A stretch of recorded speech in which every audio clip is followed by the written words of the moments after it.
Welcome to Constructive Talks, and we speak forward.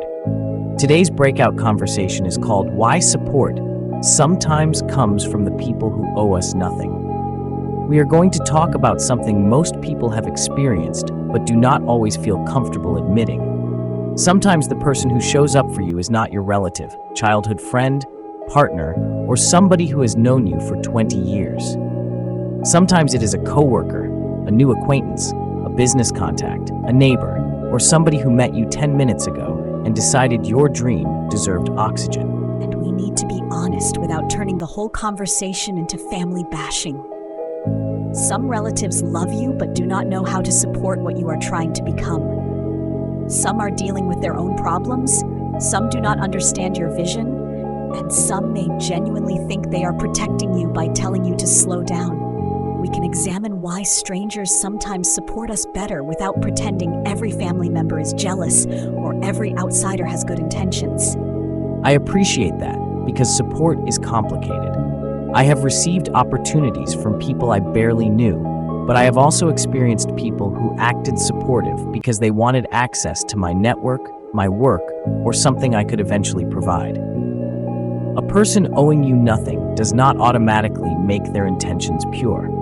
However, there is something powerful about being seen by someone who has no family history attached to how they evaluate you. I also want us to look at how younger people define strangers now.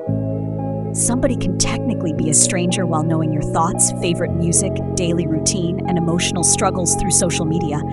Meanwhile, a relative living 10 minutes away may know almost nothing about your current life. The old categories of stranger, friend, family, and community are changing, and sometimes emotional closeness no longer follows physical distance or family titles. Let me begin with the hardest part. Family can love you and still refuse to update its understanding of you. You can be 50 years old, own businesses, write books, raise children, overcome failures, and transform your whole way of thinking. But somebody in the family still sees the 12-year-old version of you who made one embarrassing mistake. A stranger meets the person standing in front of them today, while family sometimes enters the room carrying an old file on you. That is true, but sometimes family remembers the past because the past had consequences. We cannot always say that happened years ago and expect everyone else to forget what it cost them. If somebody borrowed money repeatedly, disappeared during difficult times, or made promises they never kept, their family may need evidence of change before offering full support again. A stranger is responding to the presentation. Family may be responding to a pattern. Jordan mentioned boundaries. A family member shouldn't have infinite power to define us by our pasta. Both things can be true. Family history can provide useful information, but it can also become a prison. I have seen people change careers, get sober, become responsible parents, or start successful companies, and their relatives still introduce them through the worst chapter of their lives. At some point, remembering history becomes refusing to acknowledge development. Accountability should make growth possible, not permanently disqualify someone from being seen differently. That is where younger people use the word boundaries, although we sometimes overuse it. We are saying that knowing someone for a long time does not give them unlimited authority to define us. A family member may remember what happened, but they should not be able to weaponize it every time we try something new. You cannot claim to love someone while constantly dragging their past into every room they enter. And family titles can create expectations that strangers do not carry. When you tell a relative about a dream, they may immediately calculate what it could mean for them. Are you going to ask for money? Are you going to become unavailable? Are you going to think you are better than everybody? Are you going to leave the family behind? The conversation becomes loaded before you finish explaining the idea. Sometimes that comes from fear. Families that have experienced instability can become suspicious of anything uncertain. A person says they are quitting a dependable job to start a business, and the family hears rent problems, unpaid bills, and another crisis they may be expected to solve. The stranger hears innovation because the stranger will not be responsible if the plan collapses. That does not always mean the stranger believes in you more. Sometimes the stranger simply has less risk. That is an important distinction. But support does not always mean financing the dream or agreeing with every decision. Sometimes support is listening without immediately predicting disaster. Sometimes it is asking thoughtful questions, sharing a contact, reviewing a proposal, or saying, "I do not fully understand this, but I see how serious you are." Families sometimes think the only choices are complete financial involvement or complete emotional withdrawal. Or they laugh at it before they understand it. A young person says they want to create videos, design games, sell artwork online, build a podcast, or work in an industry the family has never heard of, and somebody says, "That is not a real job." Then a stranger online explains how the industry works and gives them their first practical advice. Of course, that stranger begins feeling more supportive than home. The phrase, "that is not a real job," has buried a lot of ideas before they had an opportunity to breathe. We must be careful because every generation recognizes certain paths as legitimate and treats unfamiliar paths as irresponsible. A relative may believe they are offering wisdom, but if their wisdom is based only on what existed 30 years ago, they may be giving yesterday's directions to somebody traveling through today's world. The younger generation should also understand that excitement is not preparation. Every idea is not a business, every follower is not a customer, and every encouraging comment is not a sustainable market. Family questions can sound negative because they ask what strangers may avoid asking. What is the plan? How will you pay your bills? What happens if this does not work? Support should not require people to pretend risk does not exist. Absolutely. But the questions should help sharpen the vision rather than embarrass the person for having one. There is a difference between saying, "Let us examine the financial plan," and saying, "You are always coming up with something." One treats the person like a developing professional. The other treats them like a permanent joke. The tone tells you whether the questions are intended to strengthen you or shrink you. This is powerful because the family can become a stage where everyone is expected to keep playing the original character. The child who struggled in school becomes the slow one, even after developing wisdom that cannot be measured on a report card.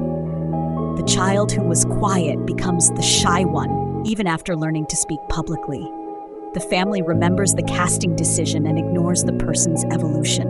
Families also use humor to avoid uncomfortable updates. Somebody makes a serious announcement, and an uncle brings up a childhood nickname. Everybody laughs, the tension breaks, and the adult is suddenly reduced to a 7-year-old again. The humor may seem harmless, but repeated often enough, it communicates. You may have grown outside this house, but inside this family, we still control the version of you that counts. I had a professional mentor tell me something similar. She said, "Sometimes the people who knew you before your confidence developed feel entitled to the version of you that doubted yourself." That stayed with me because confidence changes relationships. A person who once relied on everybody's approval may stop asking permission. People who benefited from the insecure version may interpret the healthier version as arrogance. Social media makes that more complicated because everybody sees the new version at the same time. A person changes their style, starts traveling, begins speaking differently, or launches a project, and relatives may accuse them of performing for the internet. Sometimes they are performing, but sometimes they finally found a space where people respond to who they are becoming instead of constantly reminding them who they used to be. Is that why talking to strangers can feel liberating? They do not know the nickname. They do not know who failed algebra, who got divorced, who went bankrupt, who used to stutter, who had to move back home. They encounter your current words, work, energy, and vision.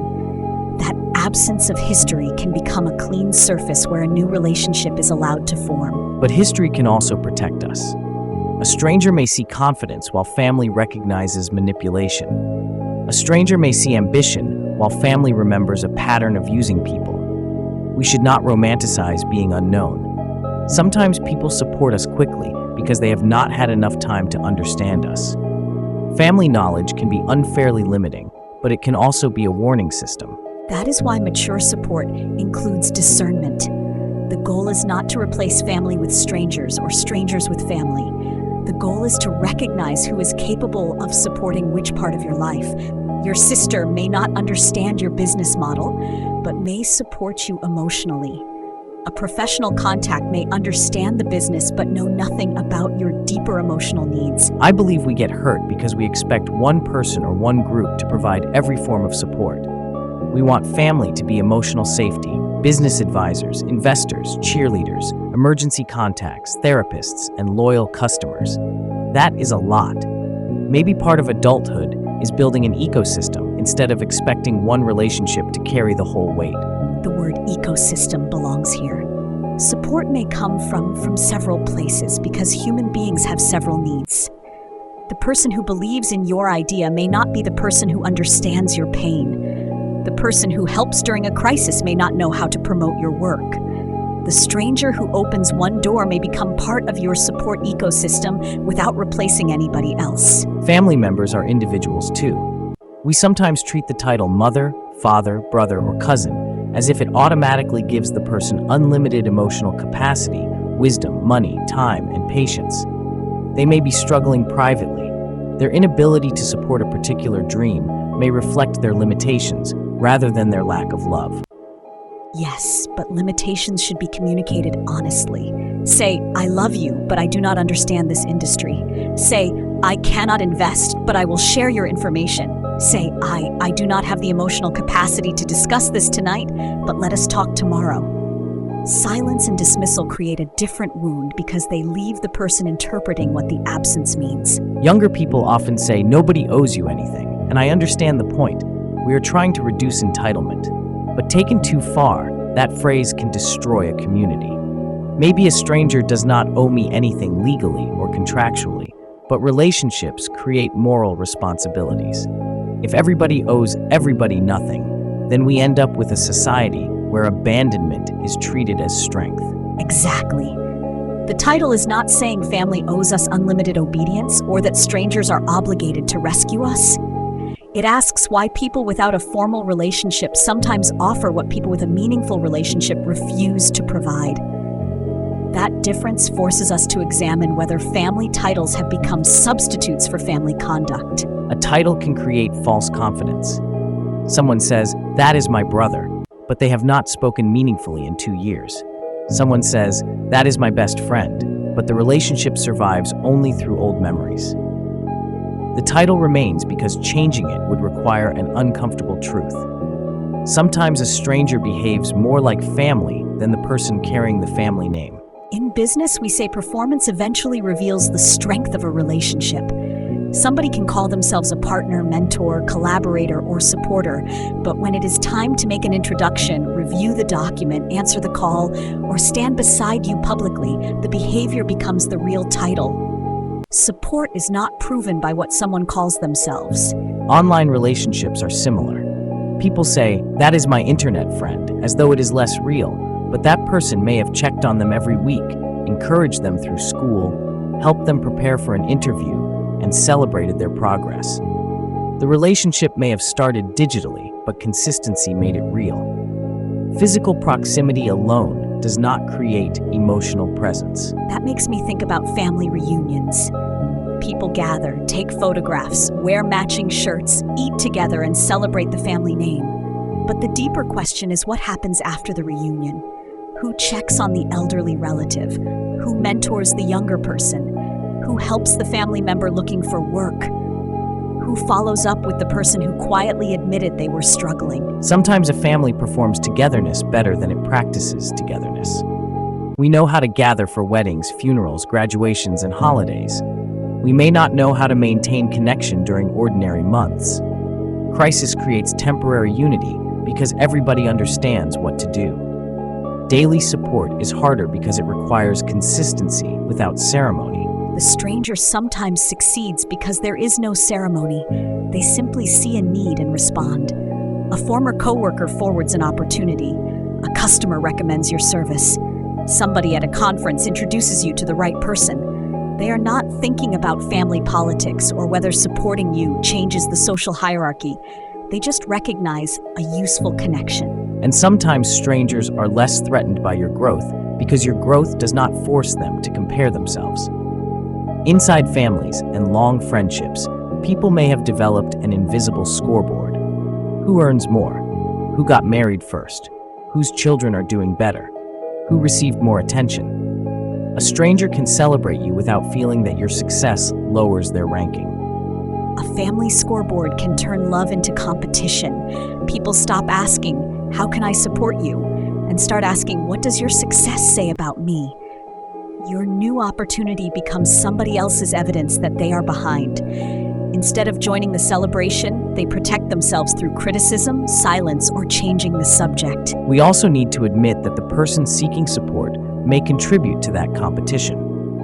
Some people announce success in a way designed to make relatives feel inferior. They do not share, they perform. Then they call the family jealous when the response is complicated.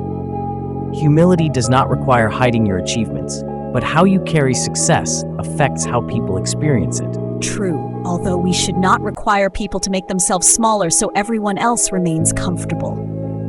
The healthiest environment allows one person's achievement to become evidence of possibility rather than a threat.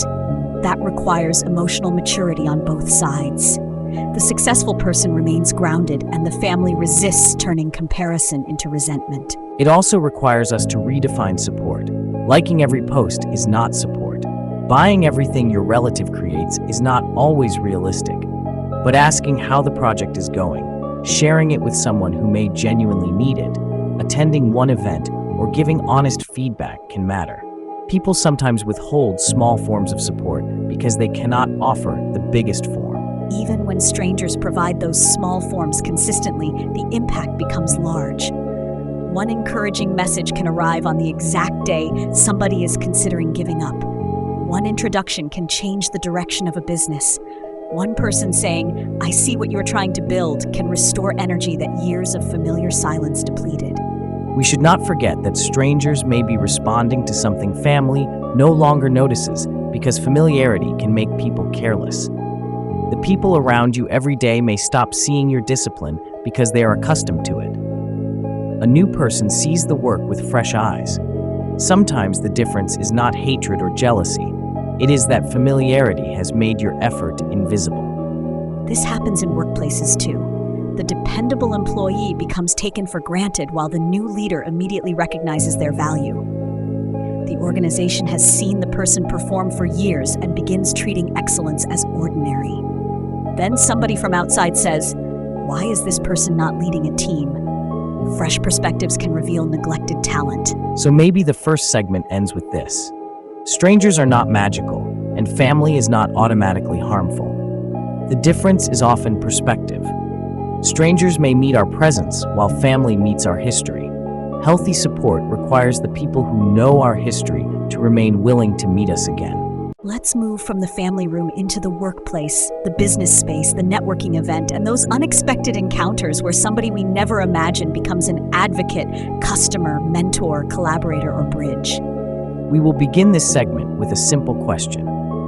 Why can somebody who met us at a conference, community event, workplace, or ordinary conversation recognize an opportunity that people around us have ignored for years? Sometimes the person who owes us nothing becomes the person who says our name in a room we could not enter by ourselves. Because networking at its best is not collecting contacts, it is recognizing alignment. I may meet someone for 20 minutes and immediately understand how their experience connects with a problem in my organization. Their family may see them as the person who always has ideas, but I see a specific skill that solves a specific need. Context changes what becomes visible. That is important. At home, a person is surrounded by the ordinary details of life. They leave dishes in the sink, forget birthdays, complain about work, and occasionally make poor decisions. In a professional setting, people primarily encounter their expertise. Family sees the whole human being, while the business contact may see the most focused version. And sometimes that focused version is the real version too. People say social or professional settings are fake because everyone presents their best side. But maybe home is not the only place where authenticity exists. A person can genuinely be more energized, confident, and articulate when discussing what they love. The environment may reveal a part of them that home never invites. Wow, that is a strong point. We often assume the family knows us best because it has known us longest. Time does not automatically equal depth. Somebody can know your habits for 30 years and never understand your purpose. Another person can ask the right question in one conversation and reach a part of you that has been waiting to be acknowledged. I remember attending an event where I nearly left early because I did not feel like I belonged. I spoke briefly with a woman standing near the exit, and she asked what kind of work I wanted to do rather than what position I currently held. That one question changed the conversation. She later introduced me to someone who helped me move into a completely different professional space. What did she gain from making the introduction? Nothing immediate. That is why it stayed with me. She recognized that my skills were being underused and she had access to somebody who might appreciate them. She did not demand a percentage, a favor, or public recognition. She simply said, "You two need to speak." That introduction did not solve everything, but it moved me closer to where I belonged. That kind of support feels powerful because it is clean. There is no old debt or family obligation attached. Nobody can later say, "After everything I have done for you." Of course, the relationship may develop expectations later, but the initial act feels like somebody responded to possibility instead of history. Let's call this untitled support. The person does not need to be your aunt, cousin, oldest friend, godparent, manager, or official mentor. They do something supportive before a title exists. The behavior comes first, and the relationship may receive a name later. I like that, but people need discernment because fast support can create fast trust. Someone opens one door, and suddenly we give them access to everything. Gratitude should not eliminate judgment. A person can help you professionally and still be unsafe emotionally, financially, or personally. Absolutely. A referral does not make someone family. A compliment does not make someone a mentor. We should appreciate the act without assigning the person a permanent role before consistency develops. Business relationships become dangerous when emotional hunger causes us to ignore boundaries. This does tend to happen a lot online. Somebody finally validates a person who feels unseen at home, and the person begins sharing private information immediately. The supporter may be genuine, but validation can lower defenses. We need to teach people that being understood is meaningful, but it is not the same as being fully known. That is where the hunger for support matters the most. When people have been emotionally underfed, the first person offering encouragement can feel like a feast. They may confuse relief with loyalty. We need to receive support without surrendering our judgment. And we need to understand reciprocity. The title says the person owes us nothing, but that does not mean we should receive it indefinitely without asking what we can contribute. Healthy networking is not using generous people. It is allowing value to move in both directions, even when the value is not immediate or equal. Reciprocity can be as simple as remembering who helped you and being willing to help someone else. The original person may never need anything from you.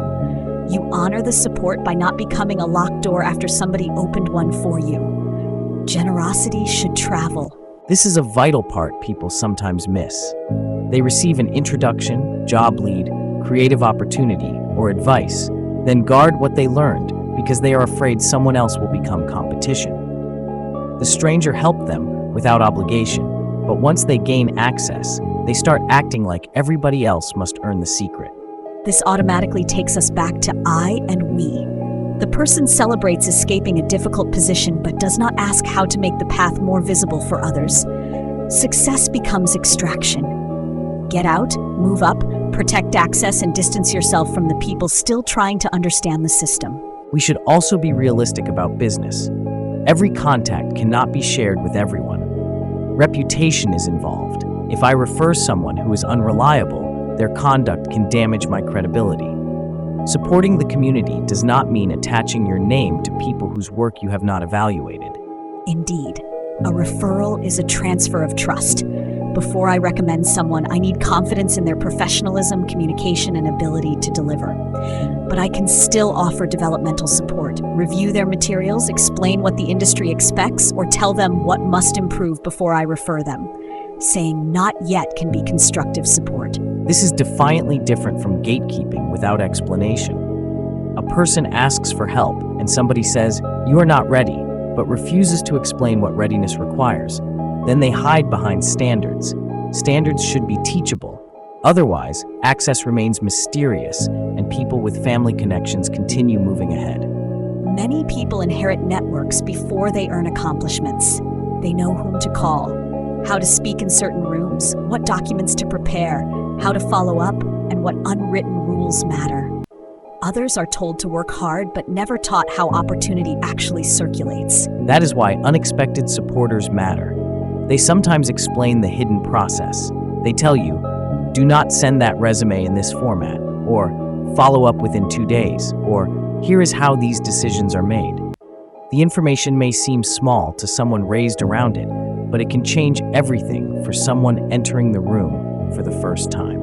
One of my strongest mentors never called herself my mentor. She corrected how I communicated with senior leaders.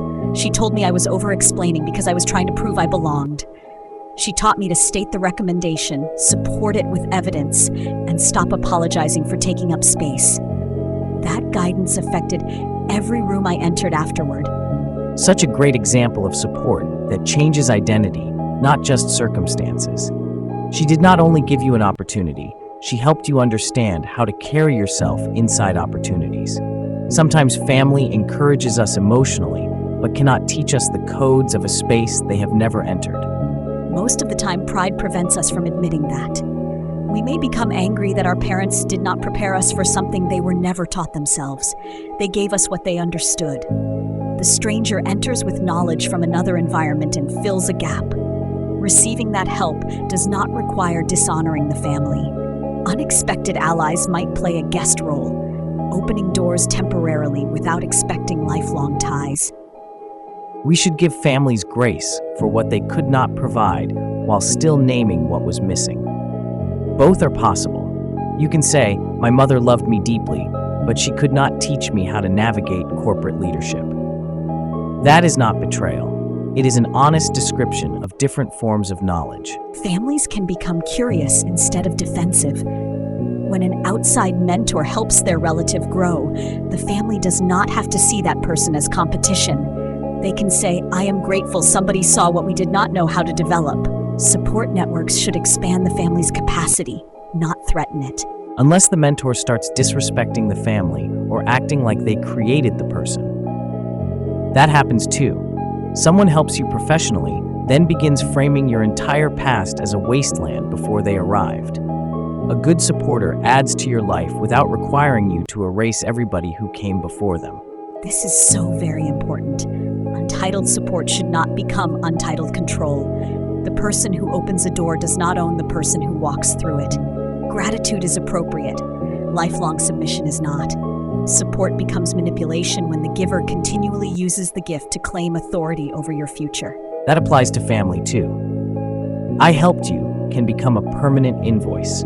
Somebody pays for 1 semester of school, provides temporary housing, or helps during a crisis, then believes every future decision must include their approval. The support may have been genuine, but repeated reminders can transform the gift into emotional debt. In professional spaces, that sounds like remember who gave you your first opportunity. A healthy mentor wants the person to become independent. An unhealthy mentor needs the person to remain visibly indebted. The difference appears when the developing person begins making decisions outside the mentor's influence. Social media creates public versions of that. People announce every good deed, so the recipient's gratitude becomes part of their image. There is nothing wrong with sharing community work, but we should ask whether the story centers on the people being helped or the person receiving applause for helping. Real support does not always require secrecy, but it should protect dignity. The recipient should not feel like a prop in somebody else's generosity campaign. A stranger's support can feel especially meaningful when it arrives without humiliation, interrogation, or a demand for public praise. At times, family support can feel intrusive because the family wants every detail before helping. Why did this happen? What did you spend? Who were you with? Why did you not listen? Some questions are necessary, especially with money, but the person may already feel ashamed. A stranger may respond to the immediate need without reopening every old failure. That is one reason professional mentors can feel safer. The conversation is often focused. What are you trying to accomplish? What obstacle is in the way? What resources would help? Family conversations can become emotionally crowded because 10 other unresolved issues enter at the same time. Friends can do that too. You tell them about one problem, and suddenly you are discussing something you did in 2019. People who know us well sometimes lose the ability to remain with the present issue. The stranger has no archive to search, so the conversation stays cleaner. But let us not confuse clean with complete. A stranger may provide the right answer for the immediate situation and still not understand the emotional pattern underneath it. Family may frustrate us because they see connections we would rather avoid. We need both fresh perspective and honest history. Exactly. The best support system includes people who know where you have been and people who can see where you are going. If everybody only knows the past, growth feels impossible. If everybody only knows the presentation, self-deception becomes easier. Wisdom comes from allowing different perspectives to speak. I would add people who understand the field you are entering. Love cannot substitute for expertise. Your family may believe in your restaurant, book, consulting company, technology idea, or nonprofit, but you still need people who understand operations, financing, marketing, law, customer expectations, and execution. Expertise should not eliminate humanity. Some professional spaces offer opportunity but no care. They value what you produce, not who you are. The person may feel celebrated while useful and abandoned when struggling. That is not the same as family support, even when the business relationship appears more encouraging. So the unexpected supporter may play one chapter rather than the entire book. The mistake is expecting every meaningful person to remain forever. Some people arrive to open a door, teach a lesson, make an introduction, or restore confidence. Their temporary role does not make the contribution false. That can be difficult because people attach permanence to gratitude. We think, this person changed my life, so this relationship must last forever. But relationships change. You can honor what someone did without forcing both people to remain in a form that no longer fits. Some of my most important professional relationships were seasonal. We worked closely, learned from one another, and moved in different directions. There was no betrayal. The relationship completed its purpose. We need language for endings that do not require a villain. Online culture struggles with that. We often treat unfollowing, distancing, or ending collaboration as evidence that someone was fake from the beginning. Sometimes people simply evolve. Support can have been real during the period it existed. Not every ending rewrites the entire relationship. We all have experienced moments when support comes from people who owe us nothing because they are able to meet one need without carrying every expectation attached to our history. Their contribution may be brief, but brief does not mean insignificant. These are common experiences by all of us. Don't take them in a personal or emotional manner. Just process them as how it brings peace to your space. Thank you for tuning in to part 1 on Constructive Talks and We Speak Forward. Please hit that like button and subscribe to the channel. Also, check the links in the description. Stay tuned for part 2 coming soon. Until next time, go have a blast.